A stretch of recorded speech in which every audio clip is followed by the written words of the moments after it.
বন্ধুরা, এখন আমরা যে বিশাল আকৃতির সিন্দুক দেখতে পাচ্ছি এটি মূলত কাঠের তৈরি এবং এই সিন্দুকগুলোর নিচে চাকা লাগানো রয়েছে। এই সিন্দুকগুলোতে মূলত সে আমলে রাজা বাদশাগণ তাদের মূল্যবান ধনরত্ন সংরক্ষণ করতেন এবং এক স্থান থেকে অন্য স্থানে স্থানান্তরিত করা যেত এই সিন্দুকগুলি। এখানে আরও একটি সিন্দুক দেখা যাচ্ছে। আমার মনে হয় এটি সে আমলের রানীদের ব্যবহার করার জন্য তৈরি করা হয়েছিল। এই সংগ্রহশালায় রয়েছে বাংলার হারিয়ে যাওয়া বিভিন্ন ঐতিহাসিক নিদর্শন। সাথেই থাকুন বন্ধুরা, দেখাবো আজ আপনাদের বাংলার হারিয়ে যাওয়া বিভিন্ন ঐতিহাসিক নিদর্শনগুলি।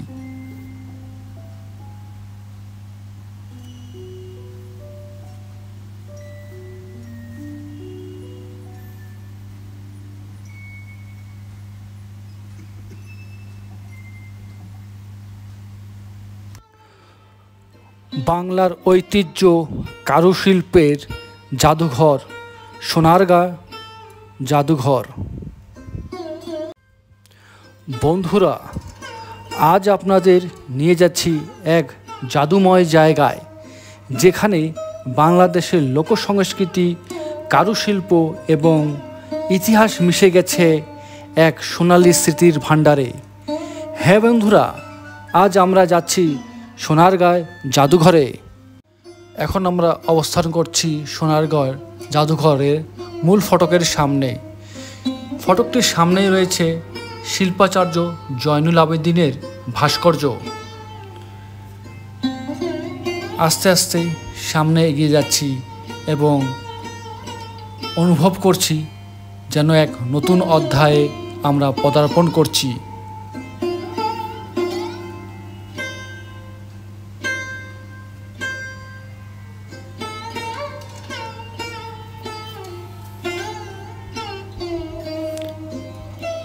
ভেতরে ঢুকতেই দেখতে পাবো আমরা অনেকগুলি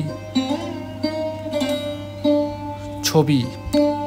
প্রথম ছবিটি হলো সোনারগাঁয়ের বড় সর্দার বাড়ি এবং তার ঠিক ডান পাশে ও বাঁ পাশে রয়েছে শিল্পাচার্য জয়নুল আবেদিনের কিছু হাতে আঁকা ছবি। এখানে রয়েছে তার ব্যবহৃত পাঞ্জাবি, পাজামা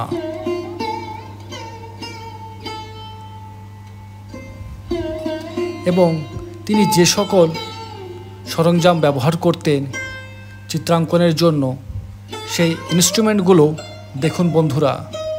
খুবই সাধারণ এই সকল তার আঁকার উপকরণ সামগ্রী।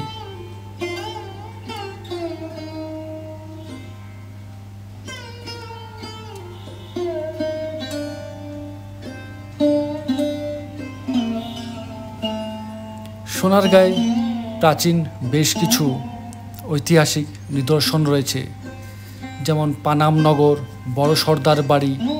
এই সকল অঞ্চলে বেশ কিছু রাজপ্রাসাদ ছিল যা কালের গর্ভে বিলীন হয়ে গেছে। সেখান থেকে বিভিন্ন ধরনের আসবাবপত্র, দরজা, জানালা এইসব সংরক্ষণ করা যায়। এখন আমরা একটি পালকি দেখতে পাচ্ছি বন্ধুরা। সে আমলে এই পালকি ব্যবহার করতেন রাজ পরিবারের রানী এবং রাজকন্যারা। এক জায়গা থেকে অন্য জায়গায় যাওয়ার মূল বাহন ছিল এই পালকি। কি সুন্দর এই নকশাগুলি দেখুন বন্ধুরা, চোখ যেন সরতেই চায় না।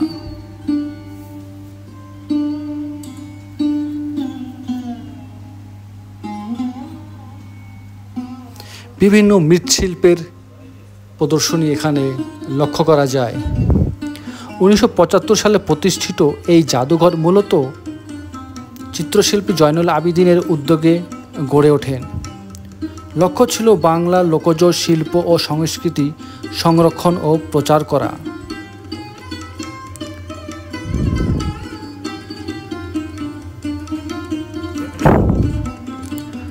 এই জাদুঘরটির ভিতরে প্রবেশ করলেই আমরা দেখতে পাবো বাংলার গ্রামীণ জীবনের প্রতিচ্ছবি, পুতুল, মাটির জিনিসপত্র, কাঠের তৈরি নৌকা, মাছ ধরার জাল, পাটের পণ্য, বাঁশের কাজ, এমনকি নকশিকাঁথা। প্রতিটি জিনিস যেন একটি গল্প বলে। আমাদের পূর্বপুরুষদের জীবনযাত্রা ও সংস্কৃতি এই জাদুঘরে সংরক্ষণ করা হয়েছে। এই জাদুঘরে রয়েছে হাজার বছর লোকজ ঐতিহ্য নিদর্শন। এক একটি পুতুল বা পাত্রে ফুটে উঠেছে বাংলার ইতিহাসের রং আর গল্প।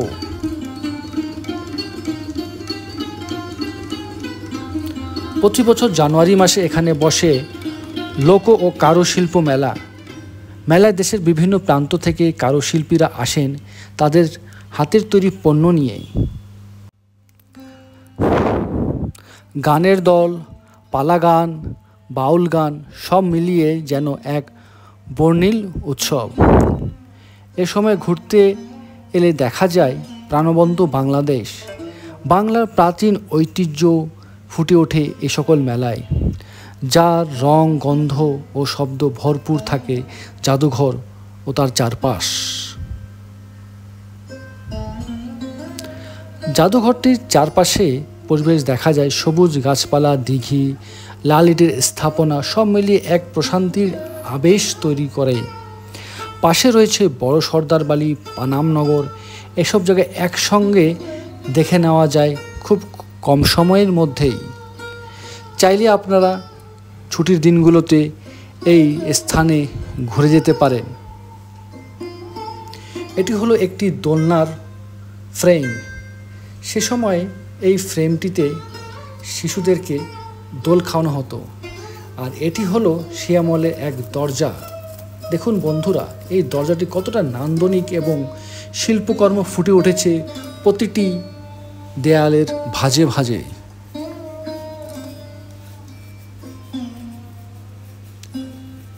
এগুলো হলো নকশিকাঁথার ডিজাইন।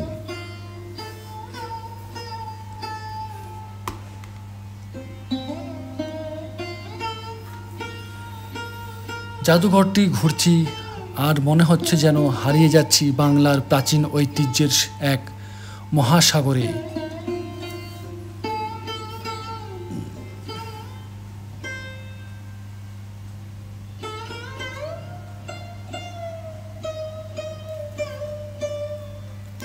এই জাদুঘর শুধু একটি জাদুঘর নয়, এটি একটি শিক্ষণীয় স্থান। বাংলা হারিয়ে যাওয়া সংস্কৃতি যারা জানতে চায়, যারা ঐতিহ্যকে ভালোবাসে, তাদের জন্য এটি একটি অন্যতম গন্তব্যস্থল। এখানে আসলেই প্রাচীন ঐতিহ্যগুলি আমরা দেখতে পাই। নতুন প্রজন্মের কাছে এই স্থানটি হতে পারে অন্যতম শিক্ষণীয় স্থান। প্রতিটি শিক্ষা প্রতিষ্ঠান দিনক্ষণ ঠিক করে এই দর্শনীয় স্থানে শিক্ষা সফরমূলক ব্যবস্থা করতে পারে। এতে ছাত্ররা বাংলার প্রাচীন ঐতিহ্য সম্পর্কে জানতে পারবে তাদের পূর্বপুরুষের ইতিহাস, ঐতিহ্য, কৃষ্টি, কালচার।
ভিডিওটি ভালো লাগলে লাইক দিন, শেয়ার করুন আর অবশ্যই সাবস্ক্রাইব করুন। আমার এই চ্যানেলটির নিচে কমেন্টস জানাবেন বাংলাদেশের কোন ঐতিহ্যবাহী জায়গা নিয়ে আমার পরের ভিডিওটা বানাবো। সবাইকে ধন্যবাদ সাথে থাকার জন্য।